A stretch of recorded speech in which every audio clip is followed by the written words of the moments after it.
Saudara pendiri SMRC Saiful Mujani beberkan alasan dirinya menyampaikan pernyataan menjatuhkan presiden pada sebuah acara diskusi.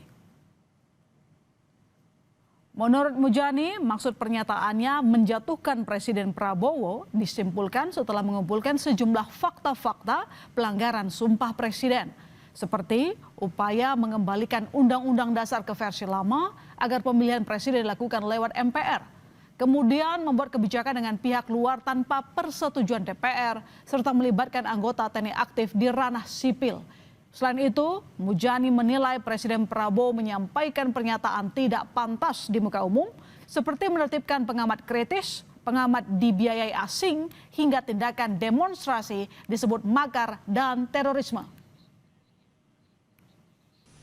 Presiden Prabowo harus diturunkan karena satu, mengancam konstitusi, mengancam demokrasi.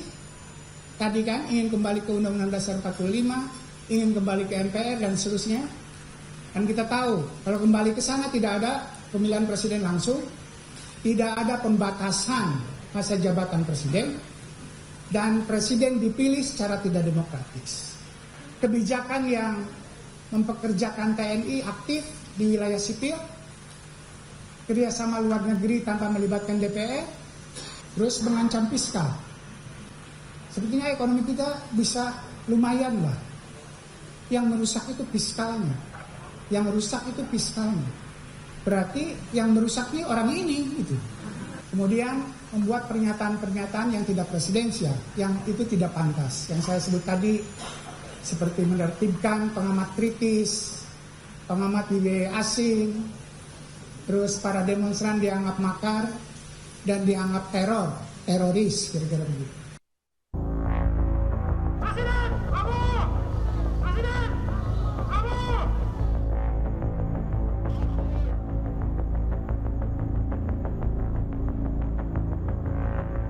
Presidium Kebangsaan 08 mendorong Bareskrim Polri untuk segera memproses laporan terkait dugaan tindak pidana makar dan penghasutan yang dilakukan Guru Besar Ilmu Politik UIN Syarif Hidayatullah, Saiful Mujani. Pendukung Presiden Prabowo itu menilai pernyataan yang disampaikan Saiful bersama Isla Bahrawi merupakan bentuk hasutan dan membuat kegaduhan di masyarakat. Menurutnya, ajakan untuk menurunkan Presiden Prabowo Subianto bukan lagi bentuk kebebasan berpendapat dalam berdemokrasi. Saiful Mujani dan Isla Bahrawi, ya, karena saya perhatikan bukan mereka menyadari apa yang mereka lakukan itu salah, tapi justru mereka membangun alibi seolah-olah ini adalah hak demokrasi. Demokrasi kita akui kebebasan berpendapat di muka umum, lisan maupun tulisan itu dilindungi. Tapi mana yang namanya demokrasi? Di sisi lain, dosen ilmu hukum STHI Jentera Asfinawati menilai apa yang dilakukan sejumlah pihak melaporkan Saiful Mujani dan beberapa pengamat lainnya adalah bentuk judicial harassment, di mana pemerintah atau pihak kuat menyalahgunakan proses hukum untuk mengintimidasi, membungkam dan menghentikan kritik masyarakat. Ada namanya judicial harassment, dan ini bukan kata-kata saya, itu ada di literatur. Intinya adalah menimbulkan kekhawatiran, kemudian memberikan pesan bahwa kalau kamu begini, kamu akan dibegitukan. Itu kan punya efek-efek sosial. Ketika seorang guru besar seperti Pak Saiful tadi dikatakan, dia kan guru besar begini. Kan kita bisa lihat bahwa di konstitusi nggak ada yang namanya guru besar atau enggak. Tapi orang yang punya kekuasaan. Jadi kalau dia di DPR, dia adalah pemerintah, mau dia guru besar kek atau dia nggak guru besar, dia punya kekuasaan. Rakyat, meskipun dia kaya atau dia guru besar, dia tidak punya kekuasaan seperti pemerintah dan DPR. Dalam klarifikasinya, Saiful Mujani tegaskan, ucapannya mengajak menjatuhkan Presiden Prabowo bukan sebuah ajakan makar, melainkan kritik sebagai bagian dari kebebasan berpendapat demi menyelamatkan rakyat. Tim Liputan Kompas TV. Ya, lalu benarkah pelaporan Saiful Mujani dan beberapa pengamat ke polisi menjadi pintu masuk meredam suara masyarakat yang kritis terhadap pemerintah? Kita bahas bersama Ketua YLBHI Muhammad Isnur dan Ketua Umum Gerakan Cinta Prabowo dan Presidium 08 Kurniawan. Selamat sore Mas Isnur, selamat sore Mas Kurniawan. Selamat sore. Baik, saya ke Mas Kurniawan dulu kalau begitu. Kita mendengar bahwa Profesor Mujani sudah mengklarifikasi soal ucapannya itu adalah bentuk kritik dan penyampaian kritik itu dilindungi oleh undang-undang, Mas, di negara demokrasi. Kenapa Anda masih menolak alasan itu? Jadi gini Mbak, ya kita ini harus bijak ya dalam menyikapi apapun yang terjadi belakangan ini ya. Kita harus bisa membedakan antara kritik dan hasutan, Mbak. Namanya kritik itu apabila itu tujuannya baik, tentu akan menghasilkan sesuatu yang baik ya. Tapi kalau yang dilakukan oleh Pak Saiful Mujani ini bukan lagi kritik, tapi sudah kebablasan ya. Kita sadar bahwa kita memang hidup di sebuah negara demokrasi, di mana kebebasan berpendapat di muka umum baik tulisan maupun lisan itu dilindungi undang-undang. Tapi kalau sudah hasutan untuk mengajak banyak orang turun ke jalan dengan maksud dan tujuan menggulingkan pemerintah yang sah di luar konstitusi, ini yang salah. Nah, jadi saya rasa itu Mbak ya. Jadi sejumlah yang dibeberkan oleh Prof. Mujani, Anda menilai bahwa itu penghasutan meskipun dia sudah menyampaikan fakta-fakta yang dia maksud? Ya itu pendapat pribadi dia. Oke. Dia melakukan pembelaan diri itu hak semua orang juga ya. Oh. Justru yang saya lakukan ini Mbak, yang saya lakukan ini adalah meredam konflik sosial yang bisa terjadi kapan saja dan di mana saja. Oke. Karena pendukung Prabowo ini juga kan jutaan orang Mbak.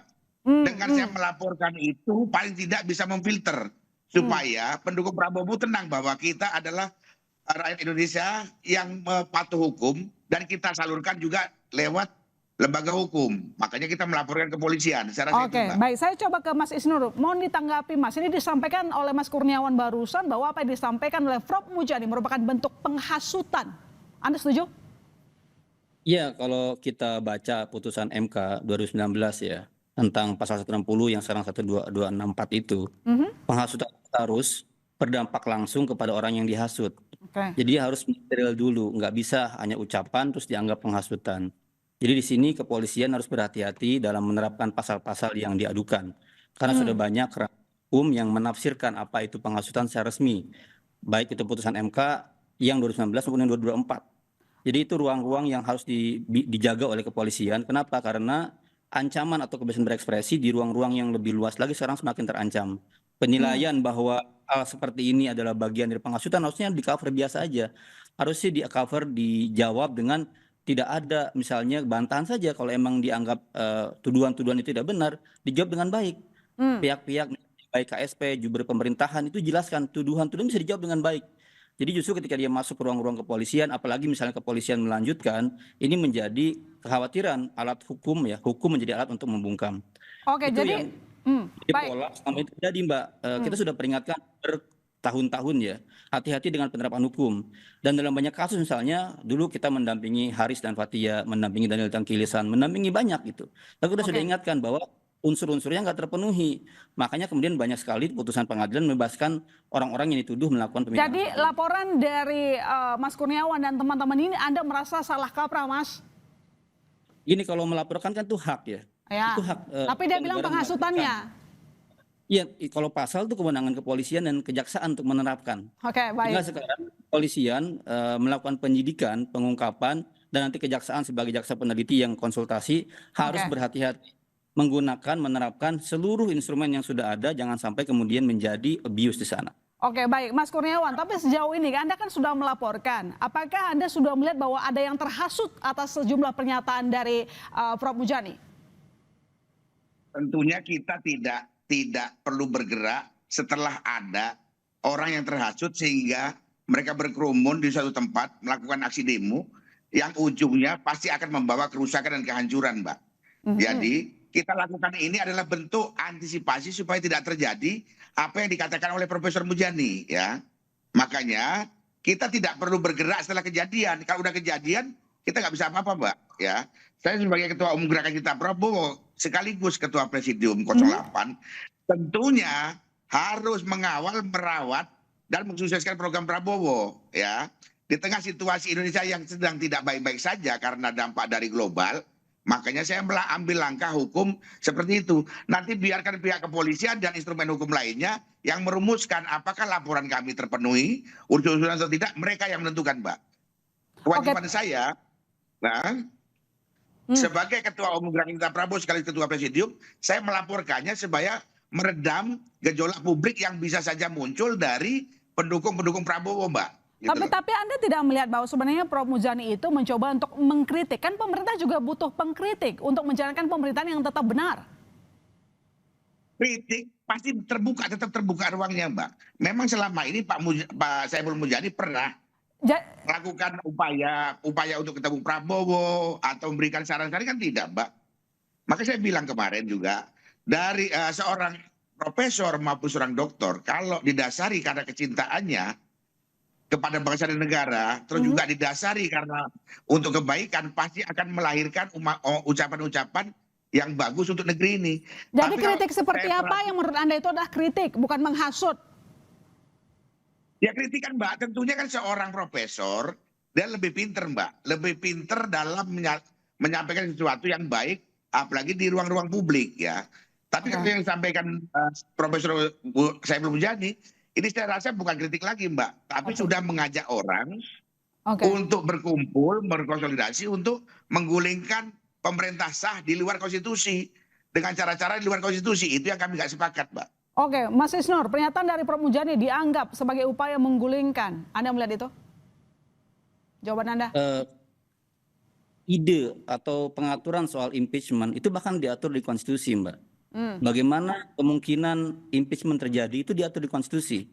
Dan dorongan masyarakat untuk membicarakan itu yang berujung pada proses yang dijamin oleh konstitusi itu terjadi kemungkinan di mana-mana biasa aja gitu. Dulu juga ketika 98 mahasiswa bergerak mendorong akhirnya Pak Soeharto mundur, itu konstitusional gitu. Dulu kemudian ada zamannya banyak sekali, zaman Pak Jokowi juga banyak peristiwa seperti ini dorongan. Nah itu dijamin oleh konstitusi, tapi kan apakah memungkinkan terjadi? Nggak mungkin, Mbak, orang kemudian menggelorakan tanpa peluang ada di DPR, peluang di MPR, peluang di MK, itu nggak mungkin terjadi. Jadi itu adalah bagian dari kritik, bagian dari wacana, bagian dari omongan, bagian dari penilaian fakta yang dijamin oleh undang-undang. Sebenarnya itu ruang lingkup yang harus dilihat ya. Apa posibilitasnya itu kalau kata konstitusi itu ada jalurnya. Jadi kalau desakan masyarakat menguat, ada kemudian penilaian disetujui oleh 2/3 anggota MPR dibawa ke MK, itu terjadi kemudian itu dilindungi oleh Undang Dasar 45. Jadi bahkan impeachment disebutkan dalam konstitusi seperti itu.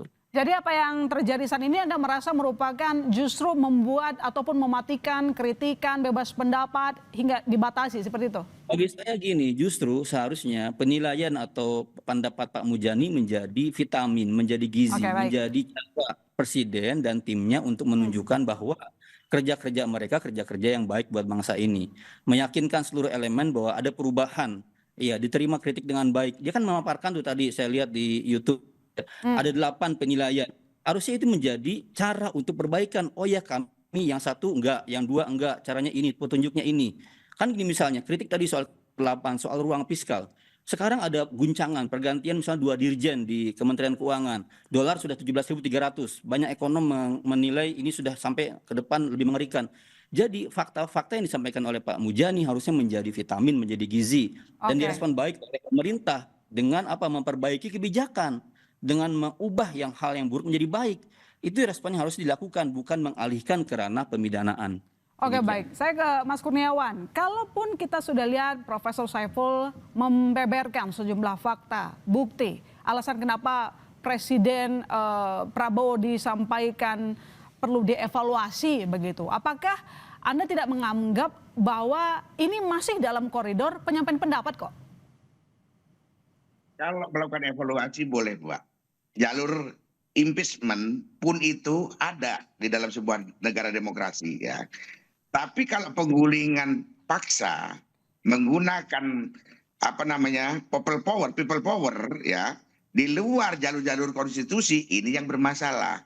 Kalau dari awal Profesor Saiful Mujani mengatakan bahwa akan menurunkan Prabowo lewat jalur konstitusi impeachment contohnya, kita pun akan terima. Berarti rakyat yang menghendaki supaya Prabowo turun secara konstitusi. Tapi kalau yang disampaikan oleh Profesor Mujani kan di luar jalur itu. Memobilisasi massa, mengumpulkan massa di suatu tempat, melakukan konsolidasi dengan maksud dan tujuan menggulingkan pemerintah syah. Di luar jalur impeachment, itu yang bermasalah, Mbak. Ya, bukan kita tidak terima anti kritik, tidak, Mbak. Ya, Pak Prabowo bahkan bukan cuma dikritik, dihina, difitnah pun itu biasa, Mbak. Kami juga terima. Tapi kalau penggulingan paksa menggunakan people power, di luar jalur konstitusi, itu yang kami tidak menerima. Dan kami tidak mau itu terjadi. Karena dampak dari kerusuhan, Mbak, maupun 98, sampai yang kemarin, itu kan yang rugi kita semua, Mbak. Gitu loh. Kita akan mundur ke belakang lagi. Kalau jalur-jalur konstitusi kita terima, ya. Itu adalah Oke, pilihan masyarakat. jadi Anda dalam melakukan pelaporan, bukti-bukti apa yang Anda bawa ke Barreskrim? Yang memperkuat dugaan Anda? Bukti-bukti sudah kita lengkapi, Mbak. Bukti-bukti sudah saya lengkapi, tidak bisa saya sampaikan di sini karena ini adalah milik kami yang kita berikan kepada penyidik, ya. Kami kemarin pun datang ke Barreskrim, itu sama. Itu kewajiban saya karena sudah melaporkan, otomatis saya punya kewajiban untuk menanyakan prosesnya, progresnya. Tidak ada intimidasi ataupun intervensi dari siapapun, ya. Biarkan pihak Polri yang bekerja secara independen, profesional. Saya rasa begitu, Mbak. Oke, baik. Saya ke Mas Isnur. Jadi menurut Anda mungkin tidak bahwa Prof Mujani bakalan lolos dari tuduhan dugaan makar dan penghasutan? Ya, bagi saya yang penting sekarang respon dari Presiden dan timnya sendiri. Seperti apa? Harusnya Pak Presiden dan timnya kemudian menenangkan bahwa biasa aja digituin gitu. Toh ketika ada aksi demonstrasi massal misalnya, people power apapun, pada ujung-ujungnya dia itu sebenarnya masuk dalam ruang-ruang yang diatur di konstitusi. Karena nggak mungkin mau 1 juta orang demonstrasi, itu nggak mungkin terjadi presiden kemudian berhenti.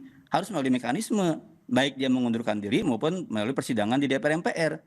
Oke, baik. Orang berdemonstrasi sekian banyaknya, pada akhirnya masuk ke ruang-ruang konstitusional, nggak mungkin terjadi. Emang mau apa? Kekuasaan itu punya cara, punya alat, punya tentara, punya polisi, punya pengadilan, punya DPR, MPR. Itu cara-caranya akhirnya digunakan secara hukum, secara konstitusional. Nggak mungkin itu terjadi gitu. Sekalipun misalnya 98. Pada akhirnya kan Soeharto yang mengundurkan diri. Zaman-zamannya Gus Dur waktu itu, ada banyak demo. Tapi Gus Dur yang kemudian DPR yang menghentikan. Itu kan cara-caranya ini diatur oleh konstitusi. Jadi biasa aja orang berdemonstrasi, orang kemudian menyuarakan pendapat, pada akhirnya ruang-ruang konstitusional. Baik, terima kasih Mas Isnur, terima kasih Mas Kurniawan telah bergabung di Kompas Petang. Selamat petang sekali lagi, Bapak-Bapak.